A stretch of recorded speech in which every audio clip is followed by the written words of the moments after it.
எல்லாருக்கும் குட்டி காய். நேற்று தான் டிமார்ட்லேருந்து எல்லா பொருளுமே வாங்கிட்டு வந்ததுமே அரேஞ்ச் பண்ண ஆரம்பிச்சிட்டேன்.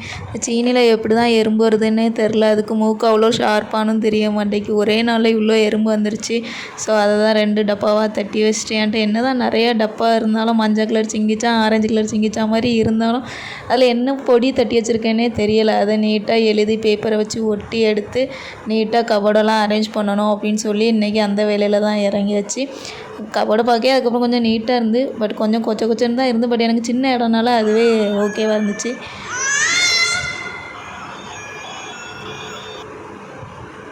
இந்த லேட்டை எத்தனை பேர் விளாண்டுருக்கீங்க? முந்திலாம் சின்ன வயசில் 20 ரூபாய்க்கு கிடைக்கும். தும்ம ஜாலை தேவிடா அந்த பாட்டுக்கெலாம் இந்த படம் இப்போ என்னென்ன புரியாத பாட்டெல்லாம் இருக்குது. அதை பிங்கு காதில் வச்சு ஹலோன்னு சொல்லிகிட்டே இருந்தாங்க. நல்லா அவங்களுக்கு ஒரே என்ஜாய் தான். பட் லஞ்சுக்கு சிம்பிளாக புளி சாதமும் குழல் ஊறுகாய் அதோடு முடிச்சாச்சு. ஃபினிஷ்.